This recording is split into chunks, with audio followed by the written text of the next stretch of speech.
There are ideas that do not simply pass through the mind.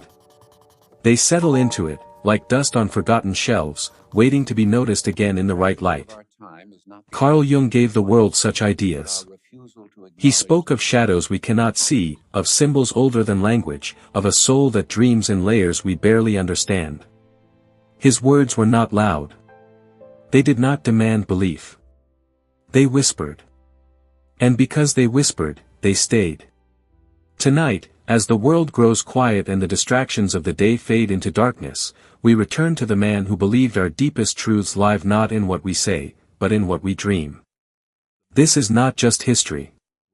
This is the story of why, even now, Carl Jung's ideas still haunt us. If these words carry you closer to sleep, let this channel stay by your side too. A gentle subscription, a quiet like, small gestures that keep these stories alive, night after night.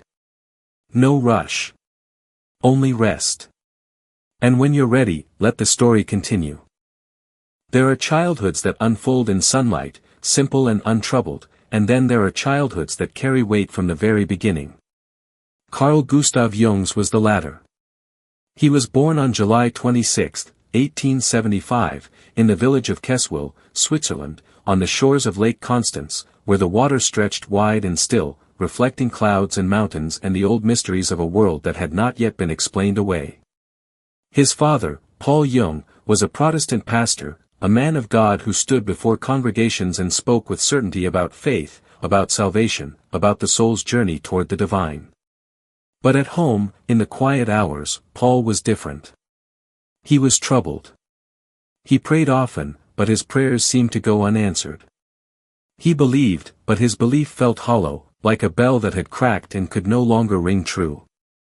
Carl watched his father closely, even as a boy, and he learned something early that would shape the rest of his life, that faith and doubt are not opposites, but companions, that a man can speak to God and still feel alone. His mother, Emily, was another kind of mystery altogether. She was warm at times, distant at others, as if she lived in two worlds at once. At night, she would sit by Carl's bed and tell him stories, her voice soft and strange, and he would listen, wide-eyed, feeling that she was not quite there, not quite present in the way other mothers were. She had what people whispered about in those days, episodes, moments when her personality seemed to shift, when she became someone else entirely. Carl did not understand it then, but he felt it. He felt the split, the duality, the sense that beneath the surface of every person there might be another person hiding, waiting, watching. It frightened him. It fascinated him. And it made him wonder, even as a small child, whether anyone was truly one thing, or whether we are all, in some deep and secret way, many things at once. The family moved often in those early years. From Keswil to Laufen, then to Kleinhüningen, near Basel, where Carl would spend most of his childhood. The houses were always old, always filled with shadows and the smell of stone and damp wood. Carl was often alone. He had a sister, but she was much younger, and for years he was the only child in a house where silence reigned. He learned to fill that silence with his own world. He spent hours in the attic, in the garden, by the river, lost in thought, talking to himself, imagining games and rituals that no one else would understand. He carved a small wooden figure, no longer than his finger, and dressed it in a tiny coat he made from scraps. He placed it in a wooden pencil case, along with a smooth stone he had painted, and hid it in the attic beams. This was his secret. This was his companion. When the loneliness became too much, when the silence pressed too hard, he would climb to the attic and whisper to the figure, telling it things he could not tell anyone else. It listened. It understood. And in those moments, Carl felt less alone. He did not know then that he was already doing the work of his life. He was creating symbols. He was externalizing the inner world, giving shape to feelings that had no name. The wooden figure was not just a toy. It was a vessel, a stand-in for something deeper, something sacred. It was his first encounter with what he would later call the numinous, the feeling that there is something beyond the ordinary, something holy and strange and real, even if you cannot see it. This feeling would never leave him. It would follow him through his entire life, whispering in his dreams, pulling him toward the questions that others avoided. School was difficult. Carl was bright, too bright, and he did not fit. The other boys played rough games and spoke in simple sentences, and Carl stood apart, watching, thinking, feeling like a visitor in a world that was not quite his own. He was clumsy, awkward in his body, and the other children sensed this. They teased him. They pushed him. One day, in the schoolyard, another boy shoved him so hard that Carl fell and struck his head against the stone curb. The world went white, then dark, and when he came to, he was lying on the ground, blood in his mouth, the taste of metal and fear. He was helped inside, sent home, and for a long time after, he did not return to school. His parents thought he was unwell. The doctor thought he might have a concussion. But Carl knew the truth, even if he did not speak it aloud. He had discovered something powerful, that illness could be an escape. That if he fainted, if he fell, if he seemed fragile, he would not have to face the world that frightened him. And so, 4 months, he fainted. He would feel the dizziness coming, and he would let it take him. His parents worried. His father prayed. His mother watched with her strange, distant eyes. Carl was pulled from school, kept at home, allowed to rest, to read, to disappear into books and solitude. He was happy. He read everything he could find, history, philosophy, theology, myths from Greece and Rome and Egypt. He learned Latin. He taught himself to think in ways that other boys his age did not. And all the while, a part of him knew he was pretending. A part of him knew he was not truly sick, that he was hiding, that he had found a way to avoid the unbearable weight of being ordinary. The illusion shattered one afternoon. He was standing outside, near the garden, and he overheard his father speaking to a visitor. His father's voice was heavy with worry. "I don't know what will become of him," Paul said. "If he cannot go to school, if he cannot work, what kind of life will he have?" The word struck Carl like a blow. He stood there, frozen, as the truth of what he had done became clear. He was not sick. He was afraid. And his fear was hurting the people who loved him. From that moment, something shifted inside Carl Jung. He walked back into the house, climbed the stairs to his room, and pulled out his Latin grammar book. His hands were shaking, but he opened it. He began to read. The words blurred at first, and he felt the familiar dizziness rising, the pull toward unconsciousness, the easy escape. But this time, he did not let it take him. He gripped the edge of the desk and forced himself to focus. The dizziness came again, stronger, like a wave trying to pull him under. He held on. He read another line. Another. The fainting spells were not some mysterious illness, they were a trick, a defense, something his mind had created to protect him from the world. And if his mind had created it, then his mind could unmake it. Within weeks, Carl was back at school. The fainting stopped. He never spoke of it again, not to his parents, not to anyone. But he carried the knowledge with it like a secret scar. He had learned that the mind is not a simple thing. It has layers. It has will. It can betray you, protect you, lie to you, all without your conscious knowledge. This was his first true encounter with what he would later call the unconscious, the part of us that acts, that decides, that shapes our lives from beneath the surface, hidden from the light of awareness. It was a lesson he would never forget. As Carl grew older, the questions deepened. He was no longer the fragile boy who fainted in the garden. He was tall now, strong, with a serious face and eyes that seemed to look through people rather than at them. He excelled in his studies, though he remained solitary, more comfortable with books than with friends. He read philosophy, Kant, Schopenhauer, Nietzsche, and he felt something stir inside him, a hunger for meaning, for truth, for something that went deeper than the surface of everyday life. His father's faith had not satisfied him. The church felt empty, full of words that no one truly believed. Carl wanted something real, something he could touch, something that would explain why people suffered, why they dreamed, why they felt so profoundly alone even when surrounded by others. He thought, for a time, that he might study archaeology. He loved the ancient world, the myths and symbols carved into stone, the sense that human beings had once lived closer to something sacred, something lost. But there was no money for such a path. His family was poor, and Carl knew he needed a profession that could support him. And so, reluctantly, he chose medicine. It was practical. It was respectable. It would allow him to make a living. But as he entered the University of Basel, he carried with him a quiet dissatisfaction, a sense that he was choosing the wrong path, that he was turning away from something essential. And then, one day, everything changed. He was studying for his final exams, alone in his room, surrounded by textbooks, when he reached for a psychiatry manual he had never opened before. It was written by a German physician named Richard von Krafft-Ebing, and Carl had assumed it would be dry, clinical, forgettable. But as he read the introduction, his heart began to race.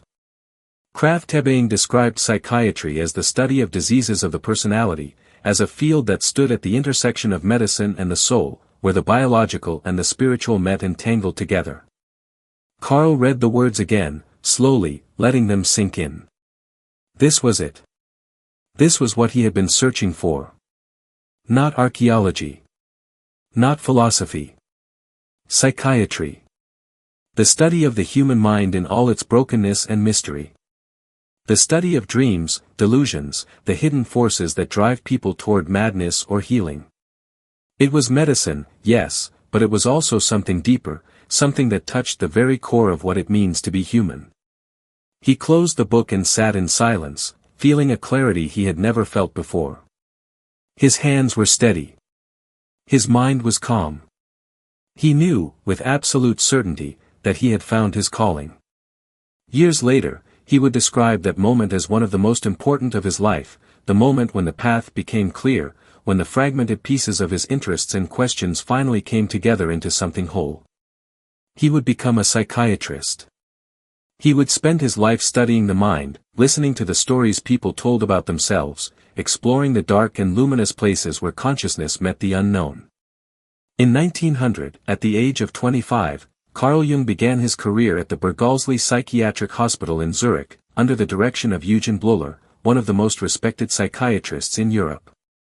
The hospital was large, imposing, built on a hill overlooking the city, and it housed hundreds of patients, men and women who had been deemed insane, unfit for society, lost to the world of reason. Carl walked through the wards on his first day, past the barred windows and locked doors, and he felt no fear. He felt curiosity. He felt compassion. These people were not monsters. They were not broken beyond repair. They were human beings trapped inside their own minds, speaking a language no one had bothered to learn. He began working with patients who had been diagnosed with schizophrenia, a term Bleuler himself had coined. These were people who heard voices, who saw visions, who spoke in fragments and symbols that seemed nonsensical to everyone around them. But Carl listened. He sat with them for hours, asking questions, writing down their words, looking for patterns. And slowly, he began to see something others had missed. The delusions were not random. The hallucinations were not meaningless.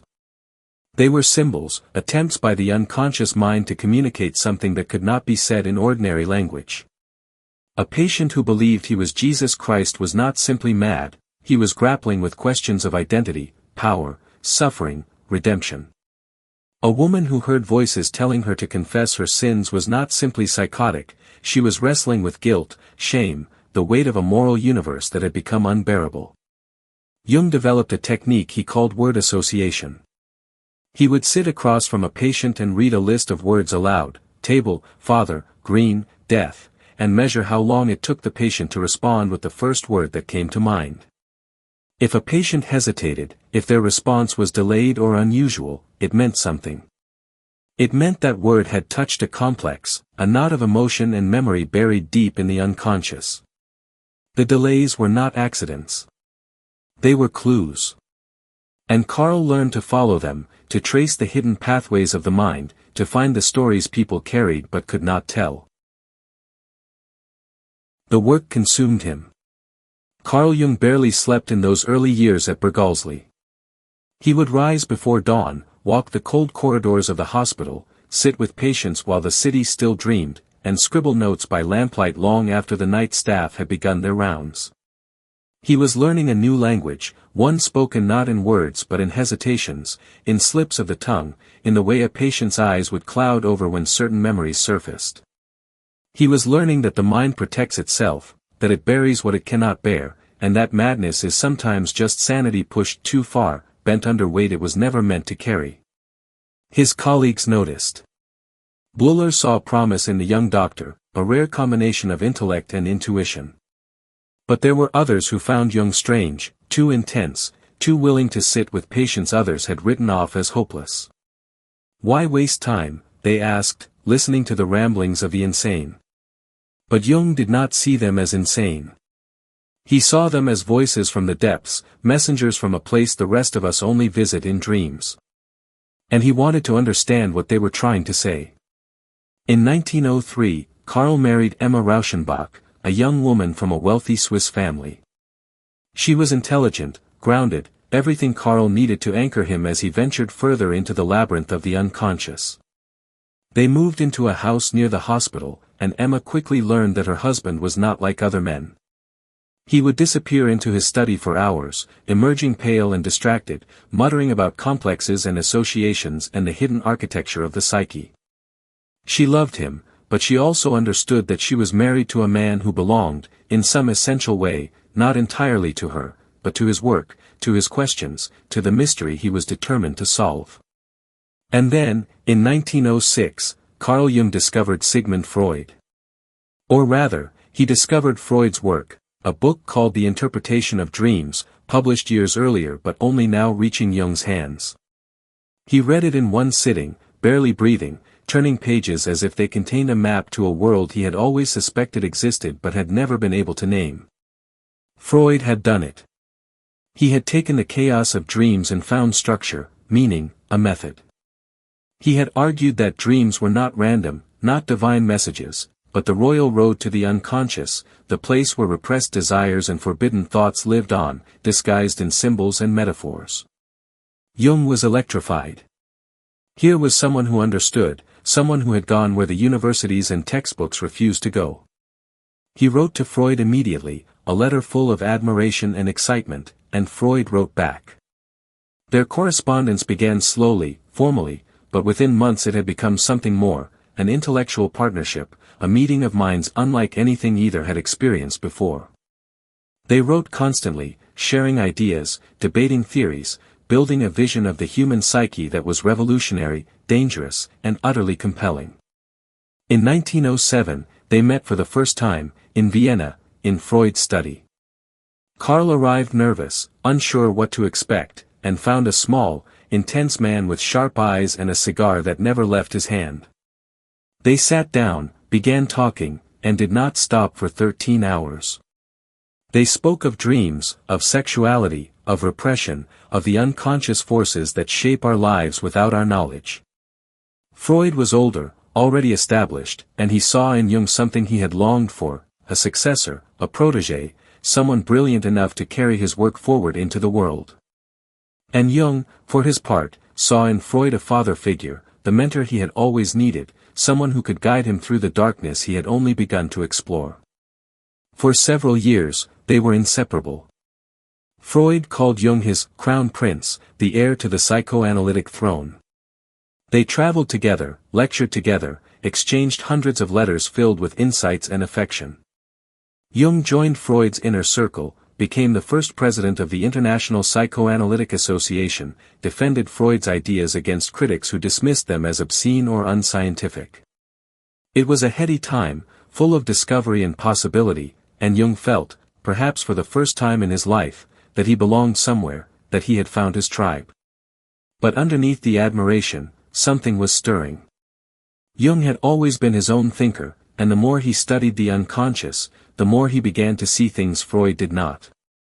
Freud believed that everything, every dream, every neurosis, every symbol, could be traced back to sexual repression, to the thwarted desires of childhood, to the Oedipal drama played out in every family.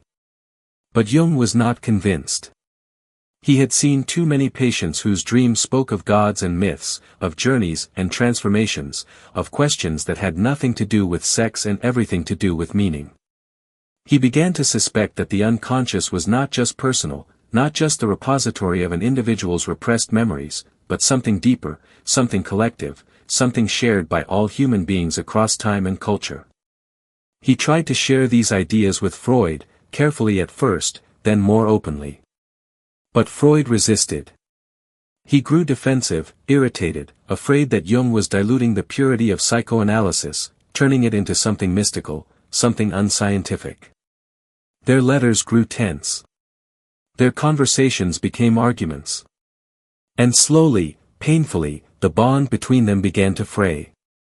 Jung felt trapped, suffocated by Freud's dogma, by the insistence that everything must fit into a single theory, a single framework. And Freud felt betrayed, abandoned by the man he had chosen to carry his legacy. In 1913, the break came. It was not a single moment, but a series of small ruptures, misunderstandings, silences that grew too heavy to bear. They stopped writing. They stopped speaking. And Jung, who had lost the father he had chosen, found himself alone again, adrift in the dark, with only his questions to guide him. He was 41 years old, and the most difficult chapter of his life was about to begin. The world he had built with Freud was gone. And now, he would have to descend into the depths alone, into the place where madness and meaning meet, and discover what lay waiting for him there. The break did not free him. It shattered him. And in the shattering, something new would be born.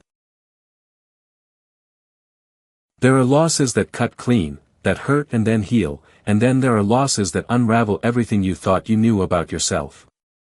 For Carl Jung, the break with Sigmund Freud was the latter. It was not just the end of a friendship or a professional partnership. It was the collapse of a world. Freud had been more than a mentor. He had been a father, the one Jung had never truly had, the one who saw him, believed in him, gave him a place in the story of something larger than himself. And now that was gone. The letters stopped. The invitation ceased. The psychoanalytic community, Freud's community, turned away from Jung, viewing him as a traitor, a mystic, someone who had abandoned the rigorous science of the unconscious for something softer, stranger, less trustworthy. Jung tried to continue his work. He saw patients.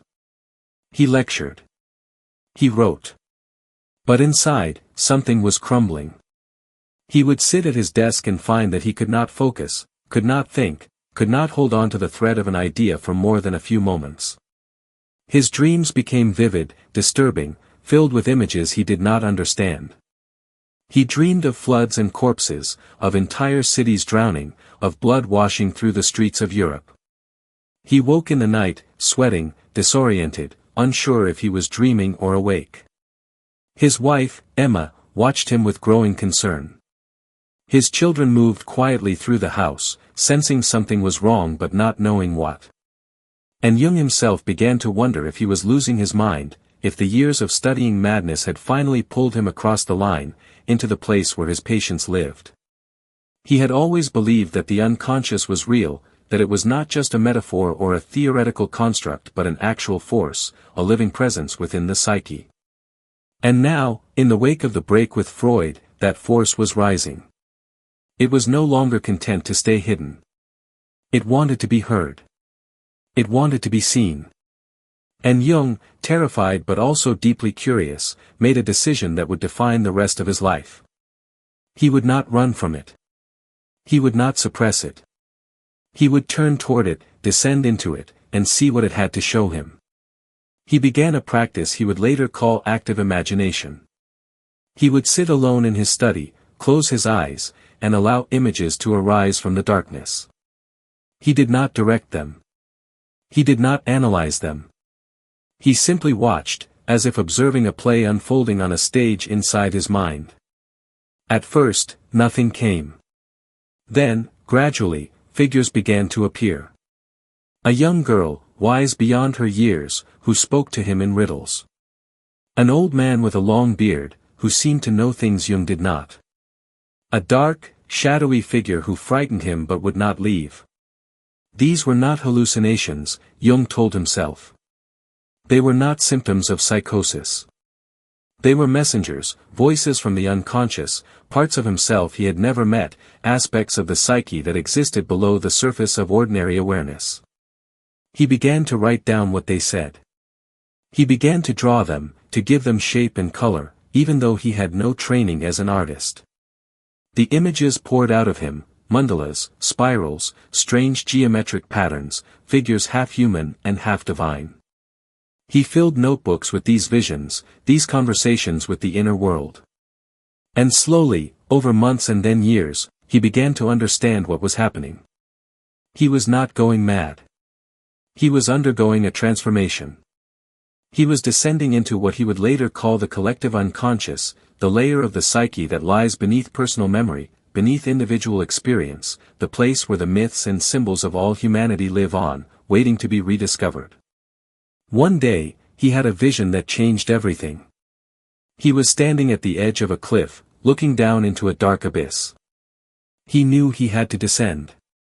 He knew there was no other way forward. And so, in his imagination, he let himself fall. He fell for what felt like hours, through layers of darkness, until finally he landed in a vast underground cavern. There, he met a figure he would come to know as Philemon, an old man with the wings of a kingfisher, who would become his guide, his teacher, his companion through the depths. Philemon spoke to Jung in a voice that was not Jung's own. He said things Jung did not consciously know, offered insights and wisdom that seemed to come from somewhere beyond the personal self. And Jung, listening, began to understand that the psyche is not singular.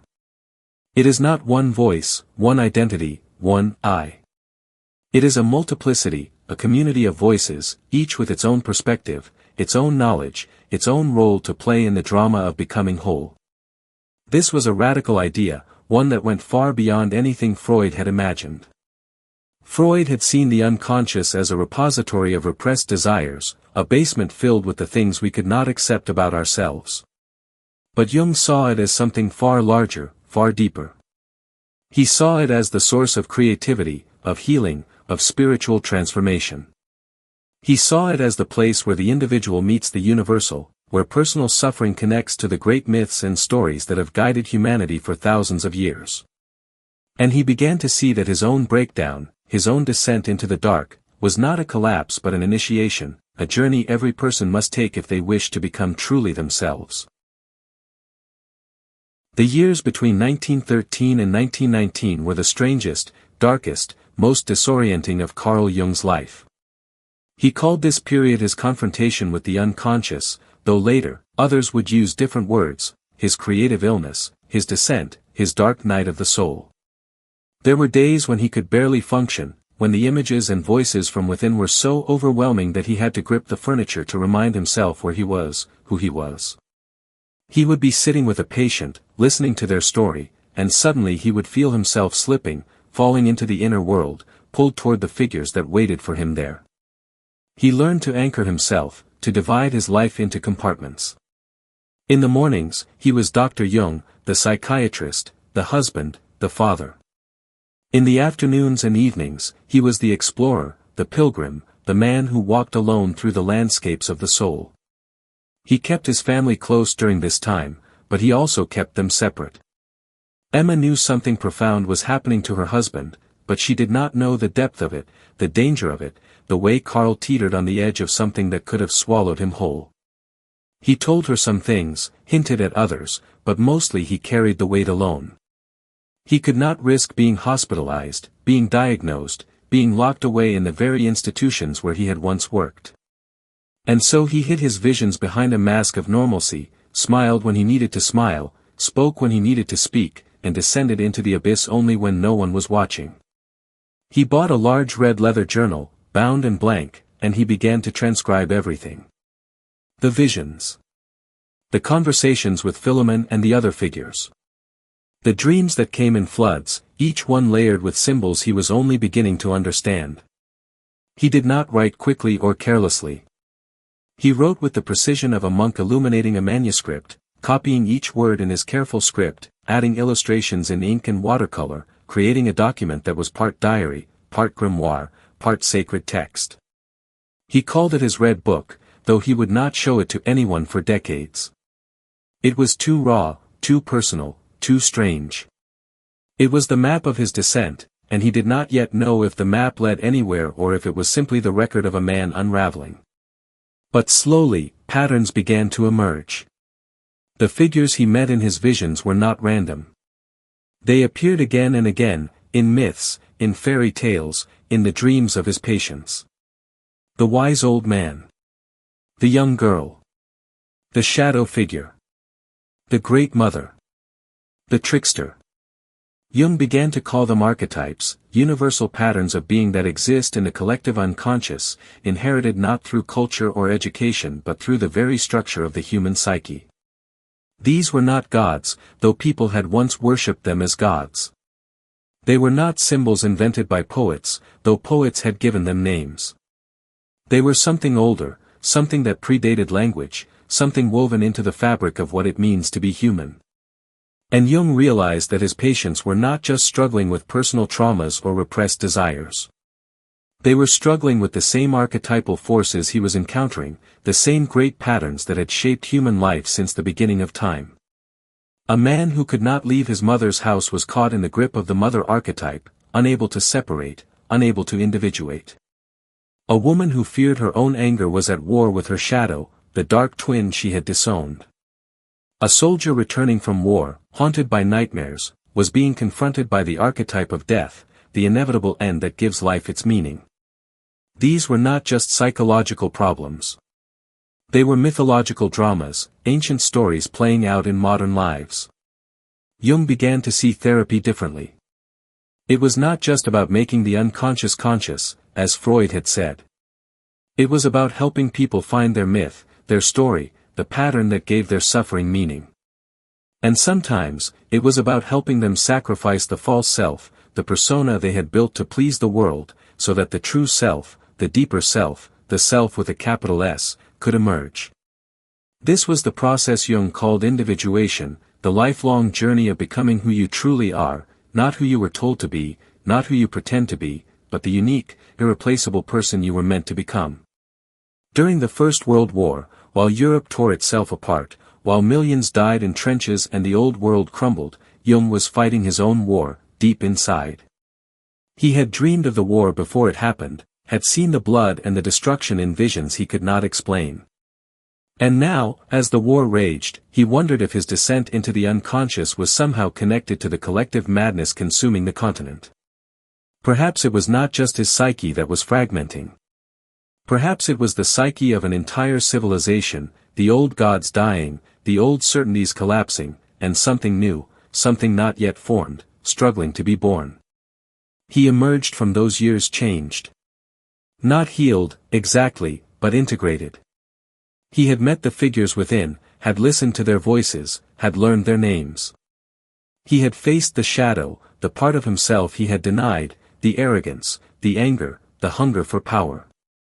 He had encountered the anima, the inner feminine, the soul image that every man carries, the muse and the mystery.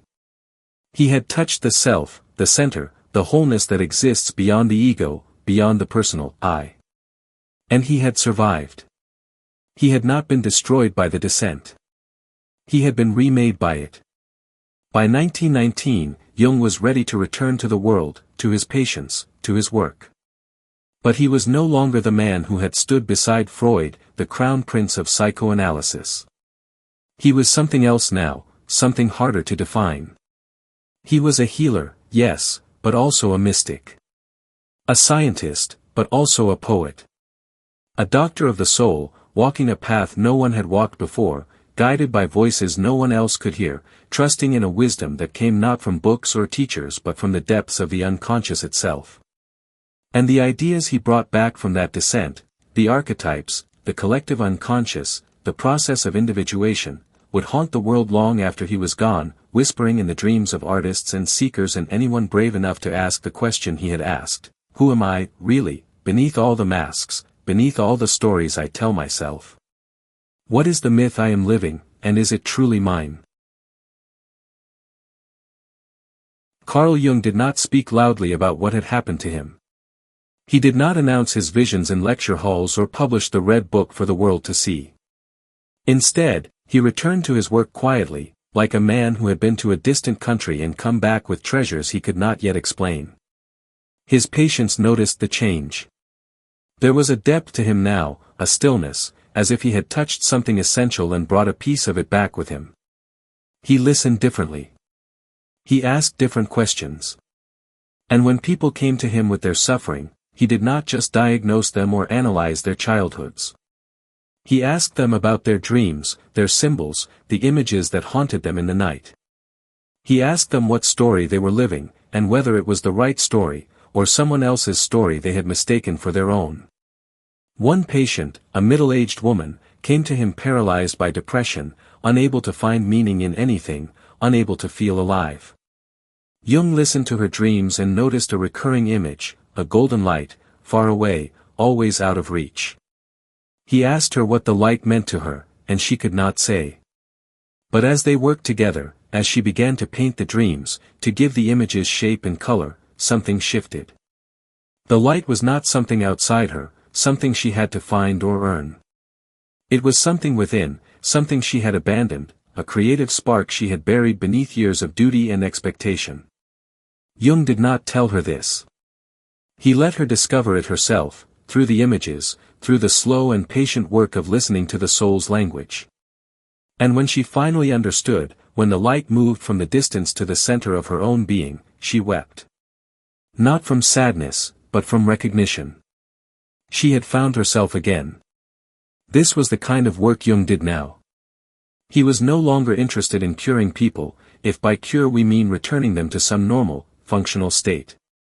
He was interested in transformation, in helping people become whole, even if wholeness meant embracing the parts of themselves they had tried so hard to reject. He believed that neurosis was not just a sickness to be eliminated. It was often a sign that the soul was demanding something, that the old way of living had become too narrow, too false, and that a deeper, truer way was struggling to emerge. The symptoms were not the enemy. They were the messengers. And the cure was not to silence them, but to listen. Jung also began to study the world's mythologies, religions, and symbols with a new urgency. If the archetypes were universal, if they appeared in the dreams of his Swiss patients as clearly as they appeared in the myths of ancient Egypt or the fairy tales of medieval Europe, then there had to be a common source, a shared foundation. He read the I Ching, the Chinese book of divination. He studied alchemy, the medieval quest to transform base metals into gold, which he came to see as a symbolic representation of the individuation process. He explored Gnosticism, the early Christian mystical tradition that spoke of the divine spark hidden within every soul. And everywhere he looked, he found the same patterns, the same stories, the same archetypal figures appearing across cultures and centuries, as if humanity had always known, deep down, the truths that psychology was only now beginning to articulate. He traveled, too. In 1920, he visited North Africa, wandering through the deserts of Tunisia, watching the sun rise over the sands, feeling something ancient stir within him. He met with indigenous peoples, listened to their stories, observed how they related to their dreams and visions. He went to Kenya, to the tribes who still lived close to the earth, close to the rhythms of nature, and he saw in them a wholeness, a connection to the unconscious, that modern Europeans had lost. They did not divide themselves into mind and body, spirit and matter. They lived as integrated beings, and their myths were not just stories they told, they were the framework through which they understood reality itself. In 1924, Jung traveled to the American Southwest, to the Pueblo people of New Mexico. There, he spoke with a chief named Ochwi Baiano, Mountain Lake, who told him something that would stay with Jung for the rest of his life. The chief looked at him with sadness and said that white people seemed mad, always thinking, always restless, their eyes hard and staring. They think with their heads, he said. We think with our hearts. Jung was struck by the simplicity and the truth of it. Western civilization had become too rational, too cut off from the body, from the earth, from the soul. And the result was not progress, but fragmentation, a culture that had gained the world but lost its center. These journeys were not vacations or anthropological studies. They were part of Jung's own individuation, his own search for wholeness. He was trying to understand what the modern world had forgotten, what had been sacrificed in the name of science and reason and progress. And he was trying to bring it back, not by returning to some primitive past, but by integrating the ancient wisdom with the modern consciousness, by finding a way to live that honored both the rational mind and the depths of the soul. Back in Zurich, Jung continued his practice, but he also began to write more seriously, to articulate the ideas that had come to him during his descent. He published essay after essay, book after book, building a psychological framework that was unlike anything that had come before. He wrote about the shadow, the dark twin we all carry, the repository of everything we deny about ourselves. He wrote about the anima and animus, the inner opposites, the feminine in men and the masculine in women, the figures that shape our relationships and our longings. He wrote about the self, the archetype of wholeness, the center toward which all individuation moves, the goal that can never be fully reached but must always be sought.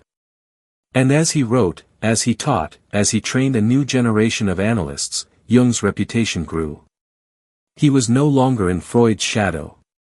He was his own man, building his own school of thought, gathering students and followers who were drawn to the depth, the mystery, the spiritual dimension he brought to psychology.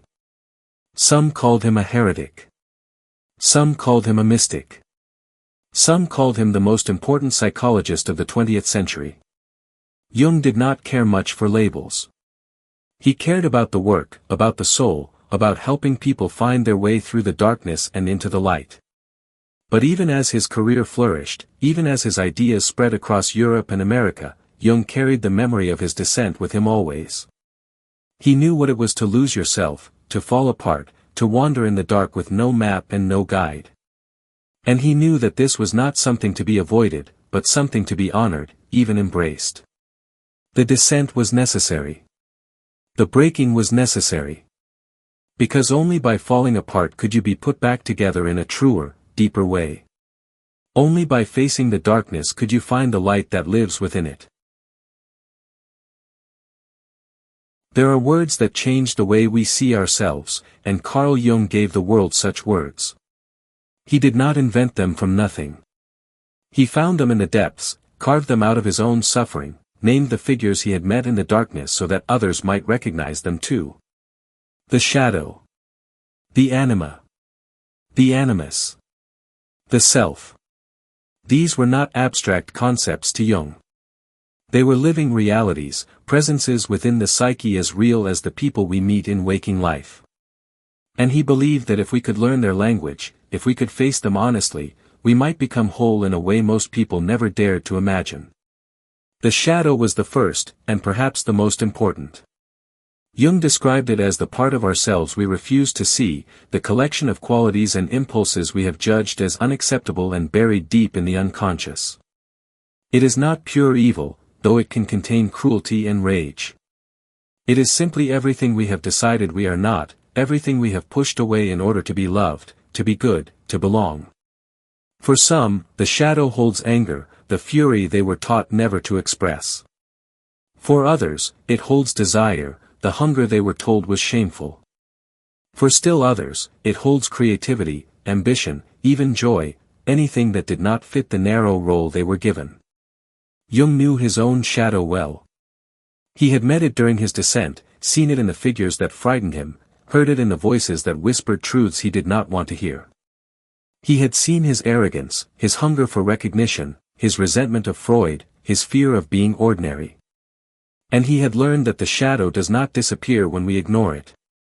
It grows stronger in the dark, feeding on denial, until it erupts in unexpected ways, in sudden bursts of rage, in self-sabotage, in the cruelty we inflict on others without understanding why.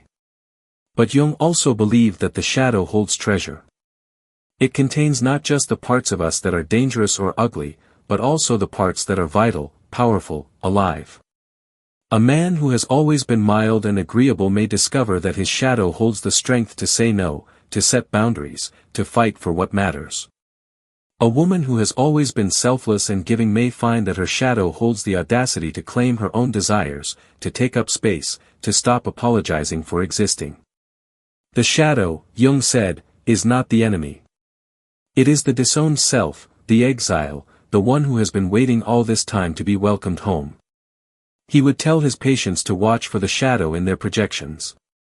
When we hate someone with a passion that seems out of proportion, when we are disgusted or enraged by qualities in others that we barely notice in ourselves, we are often seeing our own shadow reflected back at us. The man who rails against the laziness of others may be denying his own exhaustion, his own need to rest. The woman who judges others for their vanity may be suppressing her own longing to be seen, to be admired. Jung believed that the world we see is, in some deep sense, a mirror of the world within. And if we can learn to recognize the shadow in our judgments, in our reactions, we can begin to reclaim the parts of ourselves we have lost. One of Jung's patients was a successful businessman, disciplined and controlled, who came to therapy because of disturbing dreams. In the dreams, he was pursued by a wild man, a savage figure covered in dirt and blood, who chased him through forests and tried to drag him into the earth. The man was terrified. He thought the dreams meant he was going mad, that something dark and violent was awakening inside him. But Jung saw it differently. The wild man was not a threat. He was the shadow, the instinctual, earthy, passionate part of the man that had been locked away for decades beneath the armor of respectability and success.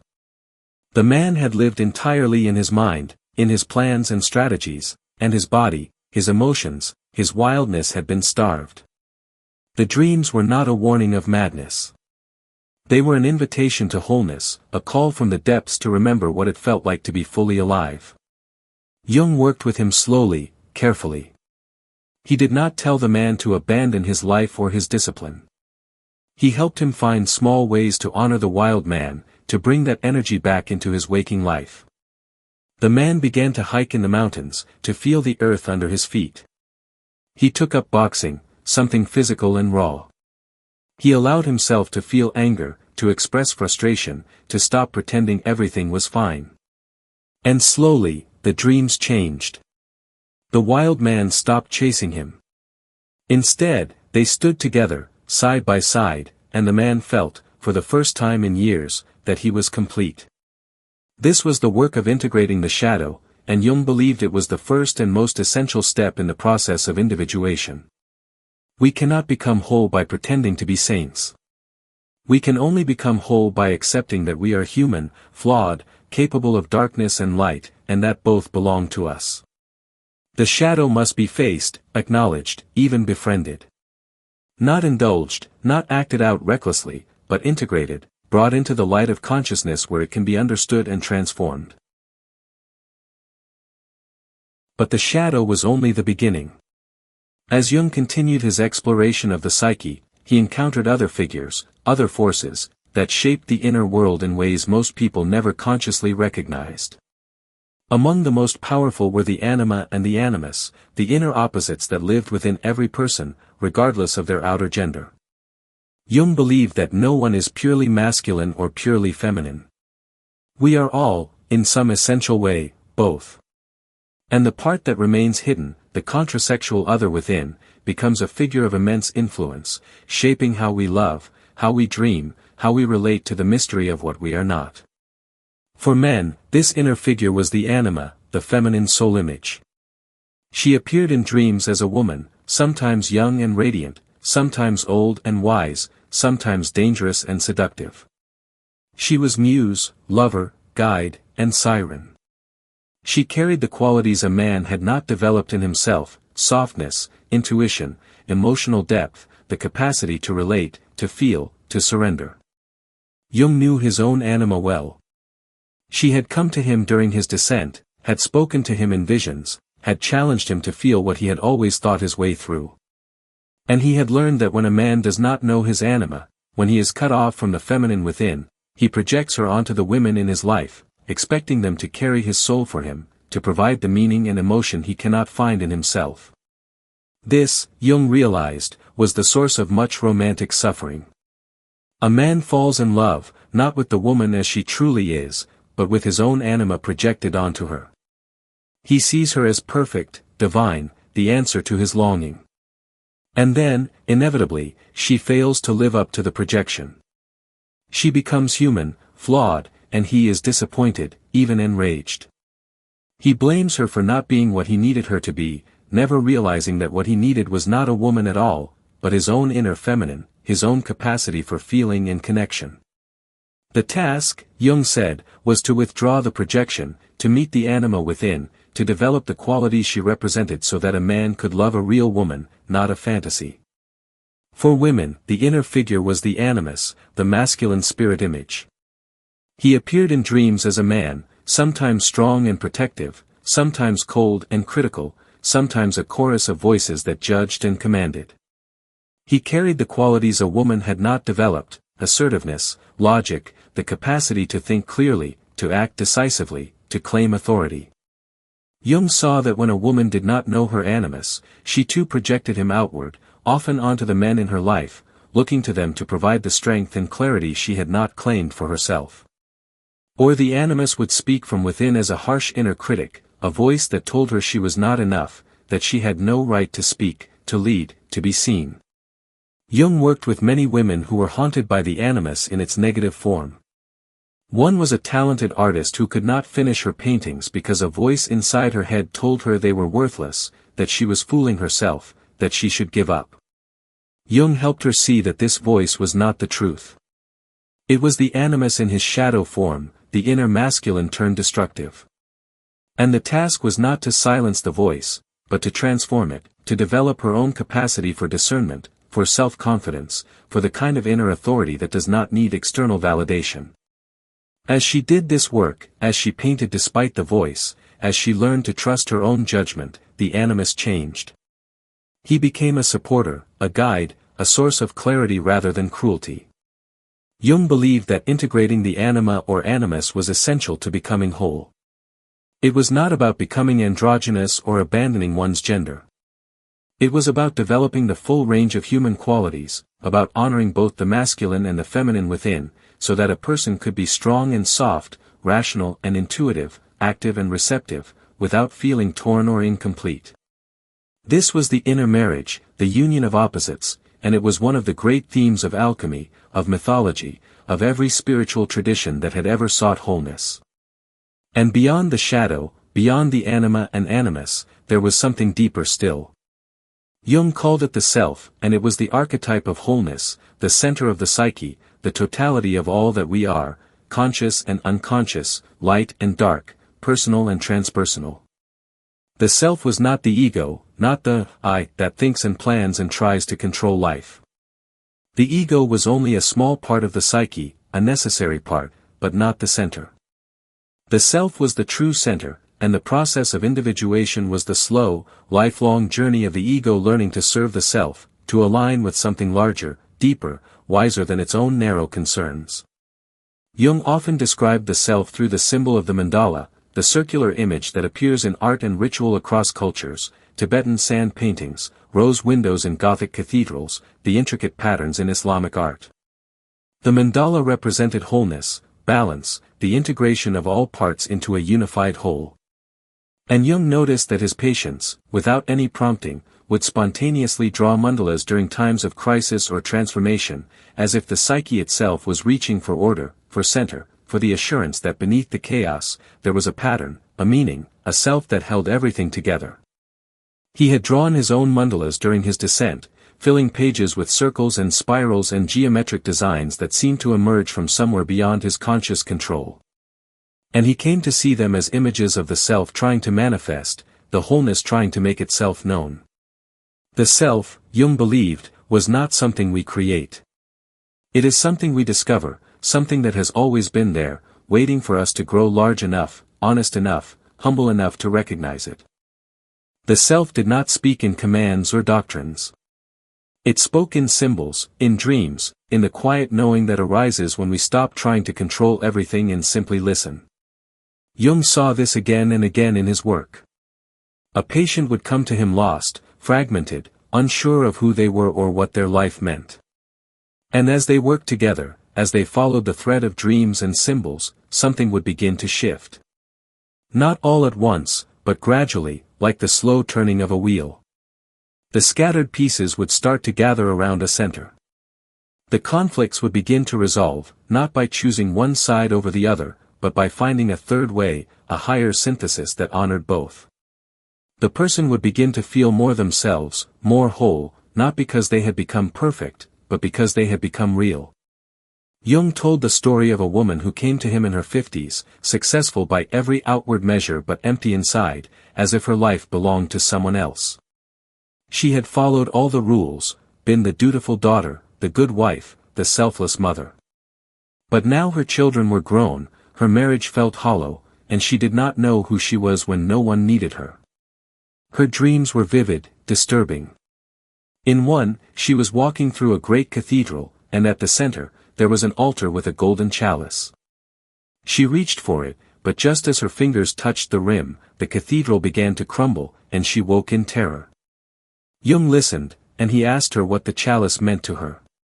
She did not know. But as they explored the image, as she painted it, meditated on it, let it speak, something emerged. The chalice was the self, the sacred center she had abandoned in order to live for others. And the crumbling cathedral was the collapse of the old structure, the old identity, the persona she had built to please the world. The dream was not a warning. It was an invitation. The self was calling her back, asking her to claim the life she had never lived, the woman she had never allowed herself to be. The work was not easy. She had to grieve the years she felt she had lost. She had to face the anger she had suppressed, the resentment she had never allowed herself to feel. She had to disappoint people, to say no, to stop being who they needed her to be. But as she did this, as she slowly, painfully, courageously withdrew from the roles that no longer fit, she began to feel something she had not felt in decades. She began to feel alive. The dreams changed. The chalice appeared again, but this time the cathedral did not crumble. She held the chalice in her hands, and it was full of light. This, Jung said, was individuation. Not self-improvement. Not becoming someone better or more perfect. But becoming who you truly are, beneath all the masks, beneath all the expectations, beneath all the stories you were told about who you should be. It was the most difficult and the most necessary journey a person could take. And it required courage, because it meant letting go of the safety of conformity, the comfort of being liked, the illusion that you can live your life without disappointing anyone. Jung also believed that individuation was not just a personal process. It had a collective dimension, a responsibility. As each person became more whole, more integrated, more aligned with the self, they contributed to the healing of the world. Because the shadow that we refuse to face in ourselves, we project onto others. The nations we hate. The groups we fear. The enemies we create. Jung had watched Europe tear itself apart in 2 world wars, had seen how easily people could be swept up in mass movements, in collective hysteria, in the projection of the shadow onto entire races and religions. And he believed that the only antidote was individual consciousness, people willing to face their own darkness so they would not inflict it on the world. He wrote about this urgently in his later years, warning that the greatest threat to humanity was not external enemies but the unconsciousness within, the refusal to see what we carry, the denial of our own capacity for evil. The world hangs by a thin thread, he said, and that thread is the psyche of man. He believed that if enough people did the work of individuation, if enough people faced their shadows and integrated their opposites and aligned with the self, the collective psyche might heal. It was not a political solution. It was a spiritual one. And it required each person to take responsibility for their own inner work, their own transformation. Jung never claimed to have completed his own individuation. He saw it as a lifelong process, a spiral that deepened with age, a journey that only ended with death. Even in his 70s and 80s, he was still exploring, still learning, still meeting new figures in his dreams. He had integrated much. He had faced his shadow, met his anima, touched the self. But he remained humble before the mystery, aware that the unconscious was vast, inexhaustible, that no matter how far you traveled into the depths, there was always more.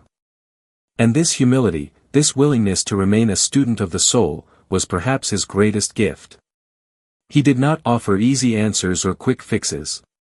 He did not promise that the work would be painless or that the darkness would ever fully disappear. But he offered something more valuable, a path, a language, a way of seeing that honored the complexity and the depth of what it means to be human.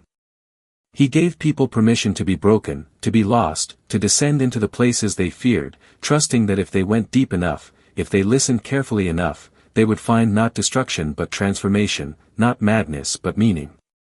The shadow, the anima, the animus, the self, these were not just ideas.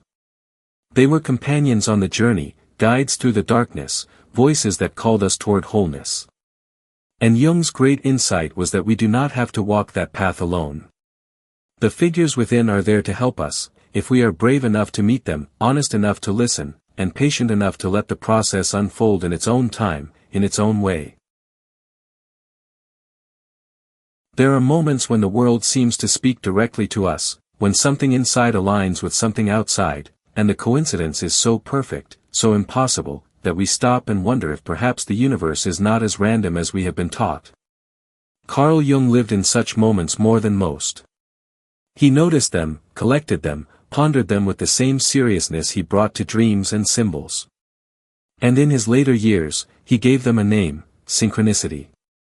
It was the principle of meaningful coincidence, the idea that sometimes events are connected not by cause and effect, but by meaning, by a hidden order that weaves through the fabric of reality in ways science has not yet learned to measure. Jung's interest in synchronicity began with his patients. He would be sitting with someone, listening to their dream, and at the exact moment they described a particular image, a bird, a number, a phrase, that same image would appear in the room, or in a phone call, or in a letter that arrived that very hour. The coincidences were too frequent, too precise, to dismiss. And Jung, who had trained as a scientist, who valued evidence and empirical observation, could not ignore what he was seeing. There was something happening that did not fit the neat categories of cause and effect, something that suggested the boundary between inner and outer, between psyche and matter, was not as solid as Cartesian science had assumed. The most famous example came one afternoon in his consulting room. He was working with a young woman, highly rational, highly educated, who had built her entire identity around logic and control. She could not surrender to the irrational, could not allow herself to feel what could not be explained. Her dreams were full of symbols, but she dismissed them as mere brain activity, meaningless noise. Jung knew that something needed to break through, some event that would crack the armor of her rationalism and let the soul in. She arrived for her session and told him a dream from the night before. In the dream, someone had given her a golden scarab beetle, an ancient Egyptian symbol of rebirth, of transformation, of the soul's journey through death into new life. Jung listened, and just as she finished describing the beetle, he heard a tapping at the window behind him. He turned, opened the window, and a beetle flew into the room. Not a golden scarab, Switzerland does not have those, but a rose chafer, the closest thing to a scarab that exists in that climate, glinting green and gold in the afternoon light. Jung caught it gently in his hand, turned to the woman, and said, "Here is your scarab." She stared at the beetle, at Jung, at the impossible timing of it all, and something inside her shifted. The rational fortress cracked. She began to cry, not from sadness but from recognition, from the sudden overwhelming awareness that the world was not dead matter obeying mechanical laws, but alive, responsive, woven through with meaning. The synchronicity had done what months of analysis could not. It had broken through her defenses and opened her to the reality of the psyche, to the mystery that cannot be controlled or explained away. Jung began to study these events more carefully. He noticed that synchronicities often occurred during times of transition, during moments of crisis or transformation, when the unconscious was most active and the boundaries of the self were most fluid. A person would be wrestling with a difficult decision, and a song on the radio would speak directly to their dilemma. Someone would be grieving a loss, and a bird would appear at their window at the exact moment they thought of their loved one. A patient would be on the verge of a breakthrough, and the clock would stop, or a picture would fall from the wall, or thunder would crack the sky at the very instant the realization came. These were not just coincidences, Jung argued. They were manifestations of a deeper order, a level of reality where psyche and matter interpenetrate, where the inner state of a person can somehow influence or align with outer events. He did not claim to understand how this worked. He did not have a mechanism, a causal explanation. But he observed it, documented it, and refused to dismiss it simply because it did not fit the prevailing scientific paradigm. He began to explore traditions that had taken synchronicity seriously long before modern psychology. The Chinese I Ching, the ancient book of divination, operated on the principle that the cosmos is a unified whole, and that by observing the patterns in one part, the fall of coins, the arrangement of yarrow stalks, you could discern the patterns in another part, the flow of events in your life. It was not magic. It was not fortune-telling. It was a method of reading the moment, of tuning into the synchronistic field that connected all things. Jung began to consult the I Ching himself, not as a parlor game but as a serious practice, a way of engaging with the intelligence of the moment. He would formulate a question, cast the coins, and receive an answer that was often uncannily precise, speaking directly to the heart of the matter in language rich with symbol and nuance. His rational colleagues thought he had lost his mind. How could a serious scientist, a physician, a man of the Enlightenment, take seriously an ancient Chinese oracle? But Jung was beyond caring what they thought. He had seen too much, experienced too many synchronicities, to pretend the world was only what materialism said it was. He corresponded with Wolfgang Pauli, one of the great physicists of the 20th century, a man who had won the Nobel Prize for his work on quantum mechanics. Pauli was also haunted by synchronicities, by strange coincidences and recurring dreams, and he came to Jung for analysis. The two men formed an unlikely friendship, physicist and psychologist, exploring together the borderlands where science and soul meet. They discussed quantum theory, the observer effect, the way particles seem to respond to being measured, as if consciousness and matter are entangled in ways we are only beginning to glimpse. They wondered if synchronicity might be a macroscopic version of quantum entanglement, a non-local connection that operates not just at the subatomic level but at the level of meaningful events in human lives. Jung did not claim to have answers. He offered synchronicity not as a complete theory but as a hypothesis, an invitation to take seriously what we all experience but have been taught to ignore. And he believed that synchronicities were often messages from the self, moments when the deeper intelligence of the psyche reaches across the boundary between inner and outer to get our attention, to guide us, to remind us that we are part of something larger than our isolated egos. But synchronicity was only one of the mysteries that haunted Jung in his later years. He also turned his attention to alchemy, that strange medieval practice that seemed, on the surface, to be nothing more than primitive chemistry, men in robes trying to turn lead into gold. Most historians dismissed alchemy as superstition, as a dead end in the history of science. But Jung saw something else. He saw that the alchemists were not really trying to transform physical metals. They were engaged in a symbolic process, a spiritual work, using the language of matter to describe the transformation of the soul. He collected alchemical texts, hundreds of them, manuscripts filled with cryptic symbols and elaborate diagrams, lions devouring suns, kings drowning in mercury, hermaphrodites crowned with stars. And as he studied them, he began to recognize the images. They were the same images that appeared in his patient's dreams, the same archetypal patterns he had encountered in his own descent. The alchemical process, the nigredo, the blackening, the descent into darkness, the albedo, the whitening, the purification, the rubedo, the reddening, the emergence of the transformed self, was a map of individuation, written in the symbolic language of fire and sulfur and philosophical gold. The alchemists spoke of the opus, the great work, the lifelong labor of transforming the base matter of the personality into something refined, something whole. They spoke of solve et coagula, dissolve and coagulate, the endless cycle of breaking down the old structures and building new ones. They spoke of the conjunction, the sacred marriage, the union of opposites that produces the philosopher's stone, the symbol of the self. And Jung realized that what they were describing, beneath all the obscure terminology and bizarre imagery, was the same process he had lived, the same journey he was helping his patients navigate.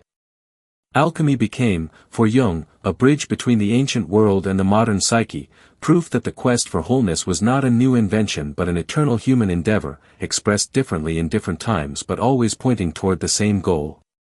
The alchemists had not failed to make gold. They had succeeded in something far more valuable. They had created a symbolic language for the transformation of consciousness, and that language had survived, hidden in dusty manuscripts, waiting for someone like Jung to decode it and bring it back to life. He also explored astrology, another ancient practice dismissed by modern science as nonsense. But Jung approached it not as a predictive tool, not as a way of forecasting the future, but as a symbolic system, another language for understanding the archetypes and their movements through time. He noticed that certain planetary transits seemed to coincide with certain psychological states, that Saturn returns often brought periods of restructuring and limitation, that Jupiter transits often opened doors and expanded possibilities.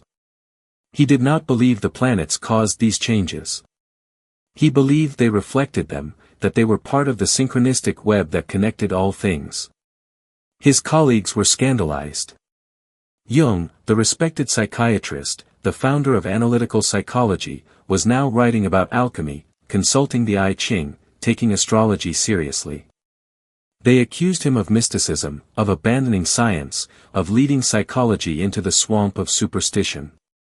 But Jung was unmoved. He had always been more interested in truth than respectability, more committed to following where the psyche led than staying within the safe boundaries of academic approval. What Jung understood, and what many of his critics could not see, was that he was not abandoning science. He was expanding it, or rather, he was pointing toward the edges where science had not yet ventured, where the questions were too strange, too subjective, too entangled with consciousness to fit into the neat methodologies of the laboratory. He believed that science had made a terrible mistake when it exiled the soul from its domain, when it decided that only the measurable, the repeatable, the objective was real. This decision had given us tremendous power over the material world, but it had also left us impoverished, cut off from the dimensions of experience that give life meaning, that make us human. Jung was not asking people to believe in magic or to abandon rational thought. He was asking them to expand their sense of what is real, to acknowledge that there are patterns in existence that do not obey the laws of mechanical causation, that meaning is as fundamental as matter, that the psyche is not just an epiphenomenon of the brain but a reality in its own right, one that participates in the shaping of the world. He told a story once about a patient, a man who had been plagued by a recurring nightmare. In the dream, he was being chased by a monstrous figure, and no matter how fast he ran, the figure gained on him, its breath hot on his neck. The man had tried everything, therapy, medication, willpower, but the nightmare continued, night after night, draining him, filling his waking hours with dread. One evening, exhausted and desperate, he decided to try something different. Instead of running, he turned in the dream and faced the figure.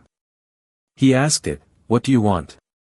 And the figure stopped, lowered its arms, and spoke. "I want you to stop running from your father's death." The man woke, and he understood. His father had died years earlier, suddenly, and he had never allowed himself to grieve. He had pushed the pain away, buried it, kept moving forward as if nothing had happened. And the nightmare was the psyche's way of saying, "You cannot outrun this. You must turn and face it." The man began to grieve, finally, truly. And the nightmare never returned.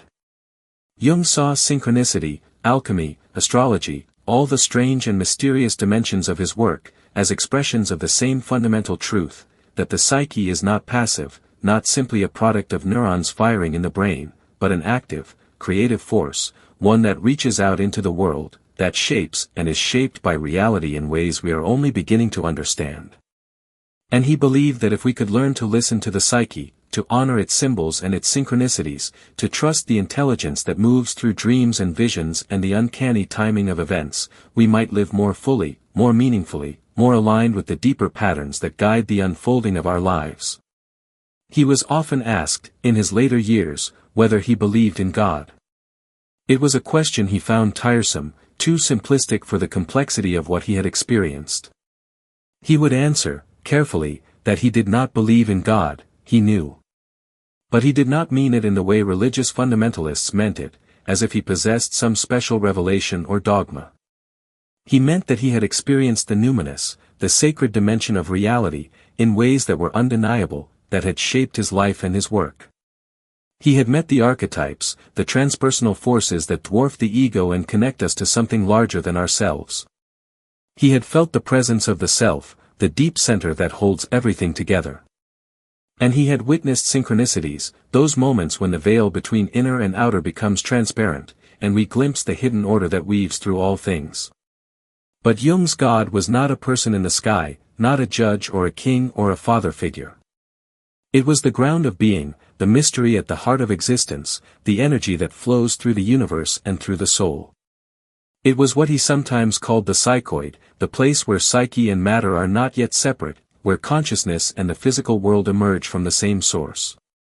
And he believed that individuation was, in some deep sense, a religious process, not in the sense of following a doctrine or joining a church, but in the sense of reconnecting with the sacred, of finding the center, of aligning the small self with the larger self, the ego with the divine ground.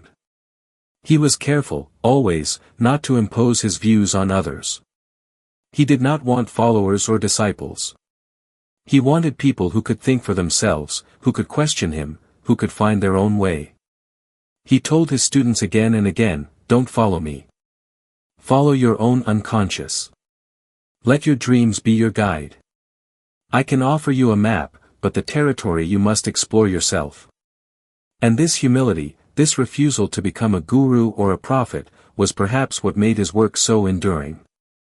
He did not offer easy answers or comforting certainties. He offered a method, a way of paying attention, a practice of listening to the soul. In the 1950s, Jung began to see strange phenomena occurring around him with increasing frequency. Objects would move without explanation. Clocks would stop at significant moments. He would think of someone, and they would call or appear at his door within hours. His house, the tower he had built by the lake, seemed to be alive with presences, as if the thin boundary between the unconscious and the physical world had become even thinner in that place. Some called it a haunting. Jung called it an intensification of the synchronistic field, a sign that the psyche and matter were interpenetrating more visibly as he aged, as if his long work with the unconscious had made him a kind of bridge between worlds. He did not fear these phenomena. He welcomed them, studied them, wrote about them.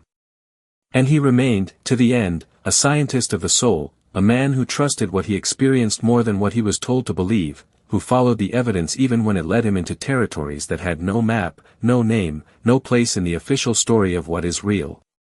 He had spent his life exploring the mysteries, not solving them but honoring them, not explaining them away but allowing them to remain mysterious, strange, alive.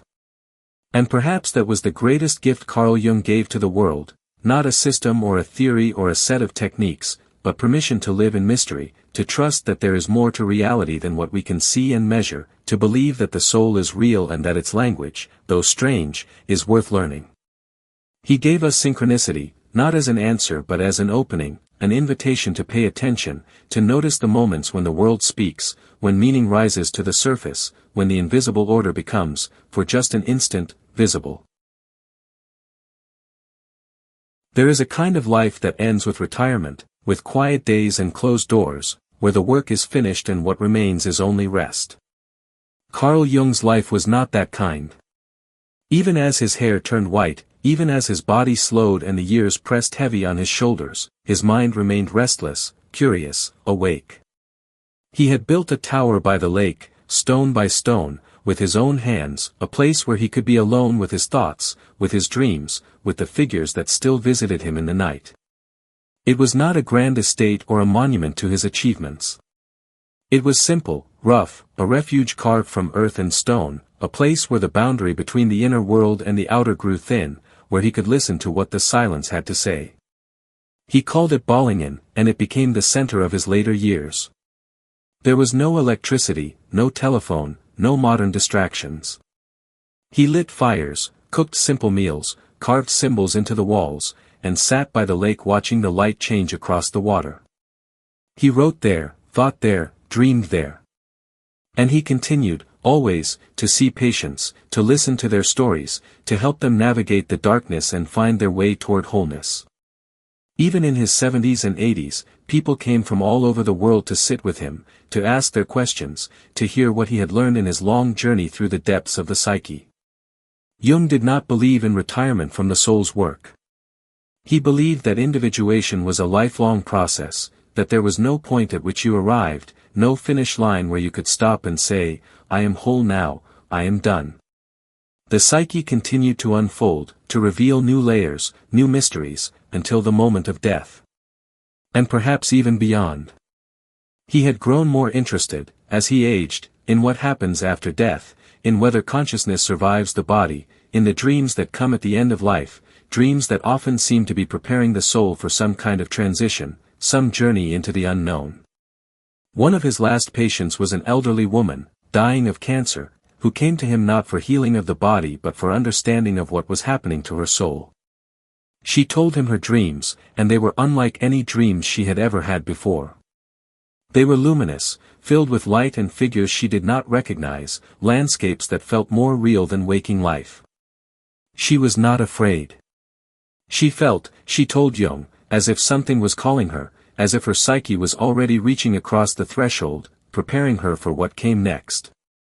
Jung listened, and he did not try to comfort her with platitudes or false promises.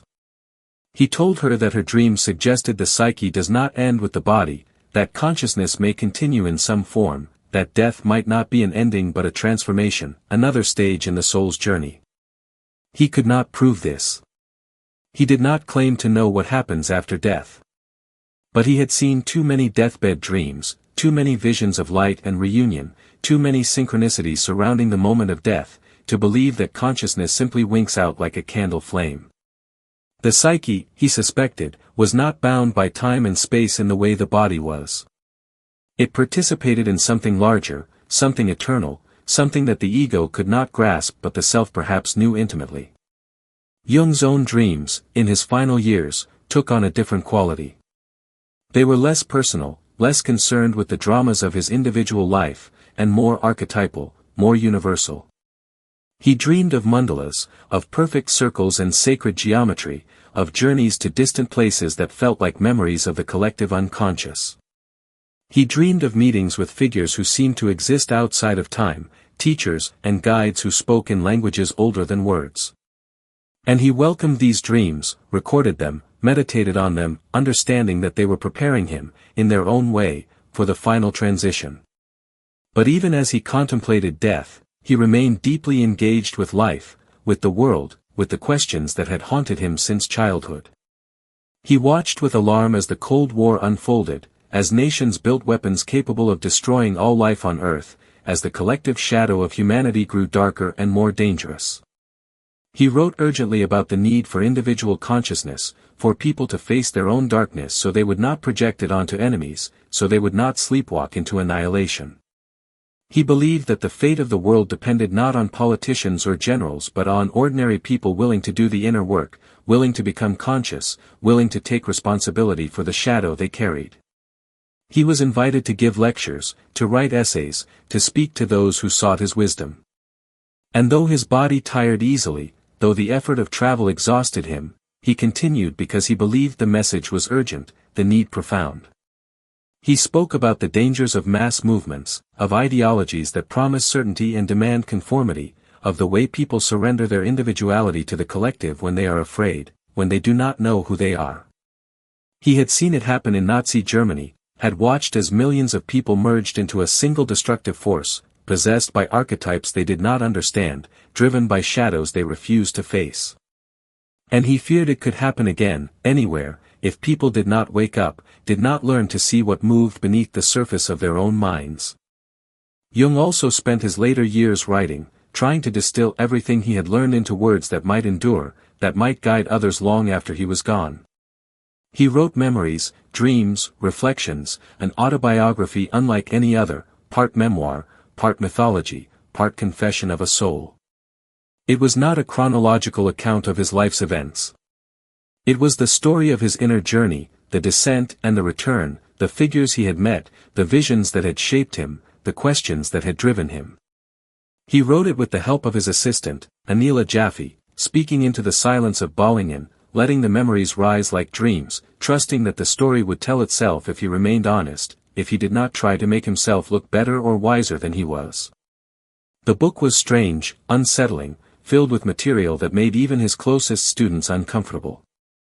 He wrote about his visions during the break with Freud, about the voices he had heard, the figures that had spoken to him. He wrote about Philemon, about the descent into the unconscious, about the years when he had teetered on the edge of madness.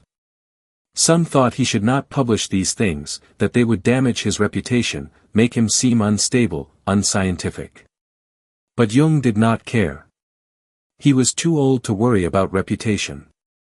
He wanted to tell the truth, to leave a record of what it was actually like to journey into the depths, to show that transformation is not neat or comfortable, that it requires courage, that it sometimes looks like madness from the outside even when it is the deepest sanity. He also wrote about his childhood, about the wooden figure he had carved and hidden in the attic, about the dreams that had haunted him since he was small, about the two personalities he had felt within himself, the schoolboy who lived in the ordinary world, and the old man, the wise one, who seemed to exist outside of time. He had lived with this duality all his life, had learned to move between the two, to be both the man in the world and the man who stood outside it, watching, listening, learning. And he wanted others to know that this duality was not pathology. It was a gift, a doorway into the larger reality, a sign that we are more than we think we are. His wife, Emma, had died in 1955, and her loss had struck him deeply. She had been his anchor, the one who held the household together, who raised their children, who managed the practical details of life so that Carl could descend into his work. She had also been a scholar in her own right, studying the Grail legends, exploring the feminine mysteries that Jung himself had only begun to touch. Her death left him more alone, more adrift, and yet also more free to fully inhabit the solitude he had always needed. He mourned her, deeply and truly, but he also understood that grief was part of the process, another layer of the soul's work, another descent that required its own time, its own integration. He continued to travel, though less frequently. He visited Ravenna in Italy and stood before the ancient mosaics, images of Christ and saints glowing with Byzantine gold, and he felt the presence of the archetypes in those sacred images, the way art across centuries had been carrying the same deep patterns, the same symbols, the same truths. He traveled to England and met with scholars, theologians, scientists, anyone willing to engage with the questions that mattered to him. And he found that even in his old age, even with a lifetime of work behind him, he was still learning, still discovering new dimensions of the psyche, still being surprised by the depths. One of the themes that occupied him in his final years was the nature of evil. He had seen too much of it, the wars, the genocide, the cruelty that human beings were capable of inflicting on one another. And he refused to explain it away as simply the absence of good, as some theologians suggested. Evil, Jung believed, was real, was a force in its own right, an aspect of the shadow that could not be ignored or transcended, only integrated. He wrote about this in Answer to Job, a controversial book where he explored the problem of suffering, the dark side of God, the way the divine itself seems to contain both light and darkness, creation and destruction. The book scandalized many religious readers. How dare Jung suggest that God had a shadow, that the divine was not pure goodness but contained the totality of opposites? But Jung was not trying to be blasphemous. He was trying to be honest, to grapple with the reality of a world where innocent children suffer, where natural disasters destroy without mercy, where the universe seems indifferent to human pain. He believed that if we are made in the image of God, then God must contain everything we contain, light and dark, good and evil, consciousness and unconsciousness. And the task of humanity, the great work, was to help God become conscious, to bring awareness to the darkness, to participate in the ongoing creation of meaning in a universe that does not come pre-packaged with answers. This was perhaps Jung's most radical idea, the one that went furthest beyond the boundaries of psychology into the realm of theology, cosmology, metaphysics. He was suggesting that consciousness matters, that the human soul is not just a passive receiver of divine grace but an active participant in the evolution of the cosmos, that our work of individuation contributes something essential to the universe itself. It was a staggering responsibility, and also a profound source of meaning. We are not here by accident. We are here to become conscious, to integrate the opposites, to bring light into the darkness, to help the universe know itself. Jung spoke often, in his last years, about the importance of living a symbolic life, a life that recognized the deeper patterns, the archetypal forces, the sacred dimensions woven through the ordinary. He told a story about visiting a pueblo in New Mexico, where he met a chief who said that his people performed certain rituals every morning to help the sun rise, to assist the great cycles of nature. Western people would laugh at this, would dismiss it as superstition. But Jung understood. The chief was not being literal.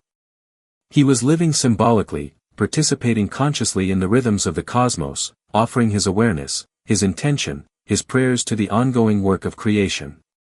And Jung believed that modern people, who had lost this sense of participation, who lived purely literal lives, were impoverished, cut off from the source of meaning that had sustained humanity for millennia. As the 1960s began, Jung knew his time was running short.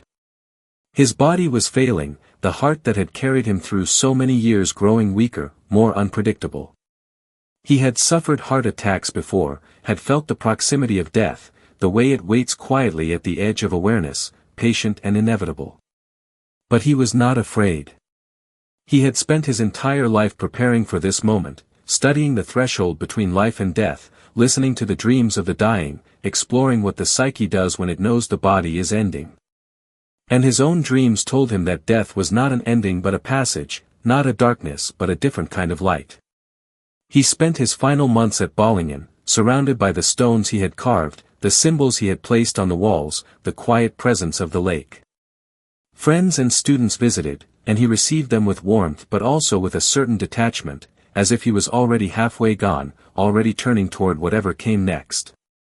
He spoke less about theories and techniques and more about simple things, the beauty of the morning light, the feel of stone under his hands, the way a single tree could hold an entire world if you looked at it long enough.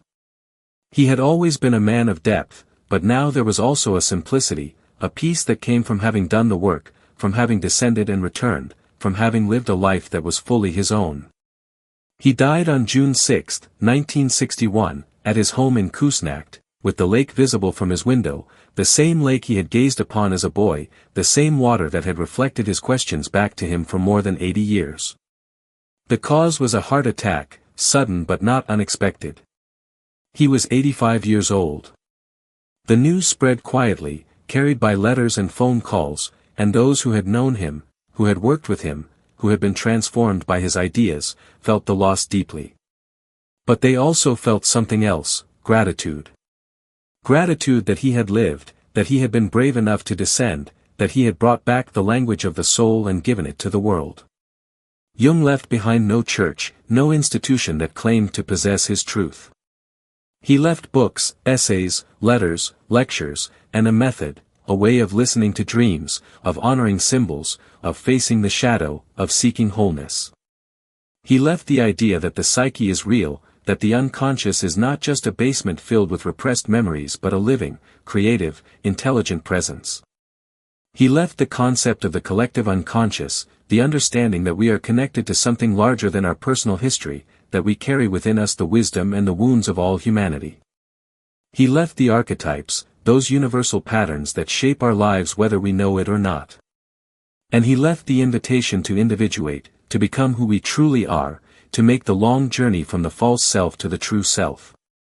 His tower at Bollingen still stands, a place of pilgrimage now for those who seek to understand him, to feel the presence of what he built with his own hands. The symbols he carved into the stone are still there, mandalas, alchemical images, inscriptions in Latin that speak of time and eternity, of the work that never ends. It is a quiet place, sacred not because it was blessed by priests but because it was lived in by a man who took the soul seriously, who trusted the images that arose from the depths, who believed that meaning is not something we invent but something we discover. Jung's legacy is complicated. He has been claimed by therapists and mystics, by scholars and seekers, by people who have never read a word of his work but have heard his ideas filtered through the culture, the shadow, the collective unconscious, synchronicity, the journey of individuation. Some have accused him of being too mystical, too willing to entertain ideas that cannot be proven. Others have accused him of being too scientific, too clinical, of trying to map territories that should remain wild and unmapped. And still others have simply found in his work a mirror, a reflection of their own experience, a language for things they had always felt but never been able to name. What cannot be denied is that Jung changed the conversation. He showed that psychology does not have to be reductionist, that it can engage with meaning, with spirit, with the great questions that religion and philosophy had once claimed as their domain. He showed that the soul is real, that dreams matter, that the unconscious is not an enemy to be conquered but a teacher to be listened to. And he showed, through his own life, that the journey into the depths is possible, that you can descend into darkness and come back whole, that the breaking is part of the becoming. His ideas continue to haunt us because they touch something essential, something we have not been able to leave behind even in our rationalist, technological age. We still have dreams we do not understand. We still project our shadows onto others. We still long for meaning, for wholeness, for a sense that our lives are part of something larger than the daily grind of survival and success. And Jung gave us tools, not to fix these things, but to work with them, to honor them, to let them guide us toward the people we were meant to become. In the years since his death, the world has changed in ways Jung could not have imagined: the internet, social media, the acceleration of technology, the unraveling of old certainties. But the psyche remains the same. People still dream. They still suffer. They still search for meaning in a world that does not readily provide it. And Jung's ideas, strange and difficult as they sometimes are, continue to offer a path, a way of making sense of the inner chaos, a method for navigating the depths without losing ourselves entirely. Perhaps the reason his ideas still haunt us is that they refuse to let us off the hook. Jung does not promise that life will be easy or that the darkness will disappear. He does not offer quick fixes or comforting certainties. He offers something harder and more valuable: responsibility. The responsibility to face your own shadow, to stop projecting it onto others. The responsibility to listen to your dreams, to honor your symbols, to trust that the psyche is trying to tell you something. The responsibility to individuate, to become who you truly are, even if it means disappointing people, even if it means walking a path no one else understands. And so, more than 60 years after his death, Carl Jung remains present, not as a figure frozen in history but as a voice that continues to speak, to challenge, to invite. His tower still stands by the lake. His books still sit on shelves, waiting to be opened. His ideas still circulate through the culture, whispered in therapy rooms, explored in seminars, rediscovered by each new generation that wakes up and wonders, who am I, really? What is this life asking of me? And is there a way to live that honors both the light and the darkness, both the known and the unknown, both the self I present to the world and the deeper self that waits, patient and eternal, in the depths? The answer, Jung would say, is not something he can give you. It is something you must find for yourself, in your own dreams, in your own descent, in your own long journey toward wholeness. He can only offer the map, the language, the encouragement to begin. The rest is up to you. And perhaps that is why his ideas still haunt us, not because they give us answers, but because they ask us questions we can never quite stop asking, questions that lead us deeper into ourselves, into the mystery of what it means to be human, to be conscious, to be alive in a world that is more strange, more alive, more meaningful than we ever dared to imagine.